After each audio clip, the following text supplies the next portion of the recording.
Jesus entrou em Jericó e atravessava a cidade. Havia ali um homem rico chamado Zaqueu, chefe dos publicanos.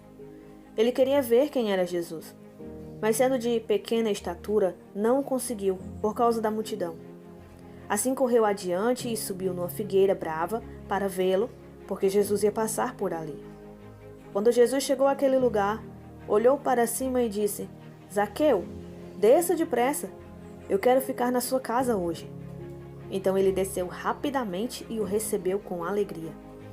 Todo o povo viu isso e começou a se queixar. Ele se hospedou na casa de um pecador. Mas Zaqueu levantou-se e disse ao Senhor: Olha, Senhor, eu estou dando a metade dos meus bens aos pobres. E se de alguém eu extorquir alguma coisa, eu devolverei 4 vezes mais. Jesus lhe disse: Hoje houve salvação nesta casa, porque este homem também é filho de Abraão, pois o Filho do Homem veio buscar e salvar o que estava perdido. Estando eles a ouvi-lo, Jesus passou a contar-lhes uma parábola, porque estava perto de Jerusalém, e o povo pensava que o reino de Deus ia se manifestar de imediato. Ele disse: Um homem de nobre nascimento foi para uma terra distante para ser coroado rei e depois voltar. Então chamou 10 dos seus servos e lhes deu 10 minas. Disse ele: Façam esse dinheiro render até a minha volta. Mas os seus súditos o odiavam e por isso enviaram uma delegação para lhe dizer: Não queremos que este homem seja nosso rei. Contudo, ele foi feito rei e voltou. Então mandou chamar os servos a quem dera o dinheiro, a fim de saber quanto tinham lucrado. O primeiro veio e disse: Senhor, a tua mina rendeu outras 10. Muito bem, meu bom servo, respondeu o Senhor. Por ter sido confiável no pouco, governe sobre 10 cidades. O segundo veio e disse: Senhor, a tua mina rendeu 5 vezes mais. O Senhor respondeu: Também você encarregue-se de 5 cidades. Então veio outro servo e disse: Senhor, aqui está a tua mina. Eu a conservei guardada num pedaço de pano. Eu tive medo, porque és um homem severo. Tiras o que não puseste e colhes o que não semeaste. O Senhor respondeu: Eu o julgarei pelas suas próprias palavras, servo mau. Você sabia que eu sou um homem severo, que tiro o que não pus e colho o que não semeei. Então por que não confiou o meu dinheiro a um banqueiro? Assim, quando eu voltasse, eu receberia com juros. E disse aos que estavam ali: Tomem dele a sua mina e deem-na ao que tem 10. Senhor, disseram, ele já tem 10. Ele respondeu: Eu lhes digo que a quem tem, mais será dado. Mas a quem não tem, até o que tiver será tirado. E aqueles inimigos meus, que não queriam que eu reinasse sobre eles, tragam-nos aqui e matem-nos na minha frente. Depois de dizer isso, Jesus foi adiante subindo para Jerusalém.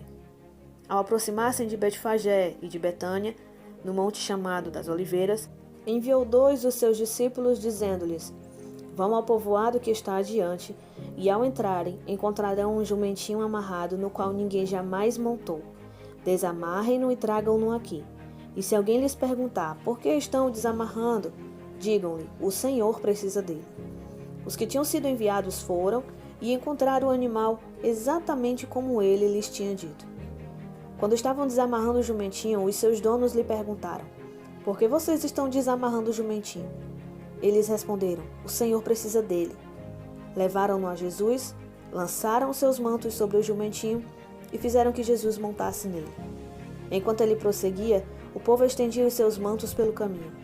Quando ele já estava perto da descida do Monte das Oliveiras, toda a multidão dos discípulos começou a louvar a Deus alegremente e em alta voz, por todos os milagres que tinham visto. Exclamavam: Bendito é o Rei que vem em nome do Senhor, paz no céu e glória nas alturas. Alguns dos fariseus, que estavam no meio da multidão, disseram a Jesus: Mestre, repreende os teus discípulos. Eu lhes digo, respondeu ele, se eles se calarem, as pedras clamarão. Quando se aproximou e viu a cidade, Jesus chorou sobre ela e disse: Se você compreendesse neste dia, sim, você também, o que traz a paz. Mas agora isso está oculto aos teus olhos. Virão dias em que os seus inimigos construirão trincheiras contra você, a rodearão e a cercarão de todos os lados. Também a lançarão por terra, você e seus filhos. Não deixarão pedra sobre pedra, porque você não reconheceu a oportunidade que Deus lhe concedeu. Então ele entrou no templo e começou a expulsar os que estavam vendendo. Disse-lhes: está escrito, a minha casa será chamada casa de oração, mas vocês fizeram dela um covil de ladrões. Todos os dias ele ensinava no templo. Mas os chefes dos sacerdotes, os mestres da lei e os líderes do povo procuravam matá-lo. Todavia não conseguiam encontrar uma forma de fazê-lo, porque todo o povo estava fascinado por suas palavras.